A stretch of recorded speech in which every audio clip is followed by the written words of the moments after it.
Il reste assis dans son canapé, les yeux fixés sur cette porte d'entrée, comme s'il s'attendait à ce qu'elle s'ouvre toute seule. Alex, il essaie de se concentrer sur son film, mais il n'y arrive absolument pas. Il se retourne plusieurs fois vers les fenêtres parce qu'il est persuadé de voir une ombre passer. Enfin, il devient complètement parano, mais à chaque fois qu'il s'approche de la fenêtre, il ne voit que dalle. Au bout d'un moment, il finit par se convaincre que la femme est forcément partie d'elle-même. Alors, il monte se coucher parce qu'il commence à devenir vraiment fatigué. Il laisse la lampe du couloir allumée, il ferme la porte de sa chambre à clé, mais une fois qu'il est dans son lit, à nouveau, il n'arrive pas à trouver le sommeil. Cette femme, qui le fixait sans dire un mot, elle hante vraiment ses pensées. Et c'est à ce moment-là qu'il se dit peut-être que la situation n'était pas si normale que ça, parce qu'après tout, cette femme, elle n'avait rien à faire ici. Encore moins à cette heure-là. Mais bon, il cogite pendant quelques minutes, et au bout d'une heure, il finit par s'endormir. Mais malheureusement, la nuit va être de plutôt courte durée lorsqu'au milieu de celle-ci, il se réveille en sursaut parce qu'il entend un grincement juste à côté de sa chambre, comme si quelqu'un marchait doucement dans le couloir. Je vous ai dit, sa maison, il y a beaucoup de poutres en bois, il y a le plancher qui est en bois, donc ça fait que quand on marche dans le couloir,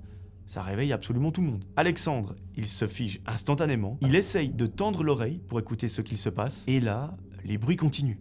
Ils sont réguliers, lent, comme si une personne avançait pas à pas, mais tout doucement. Il se lève en essayant de faire le moins de bruit possible sans allumer la petite lumière, et il colle son oreille contre la porte de sa chambre. Là, il a la chair de poule, il se chie littéralement dessus. Ça fait 3 jours qu'il se fait des films dans sa tête, qu'il imagine tous les scénarios de films d'horreur possibles, et là, en ce moment même, il entend quelqu'un marcher dans le couloir.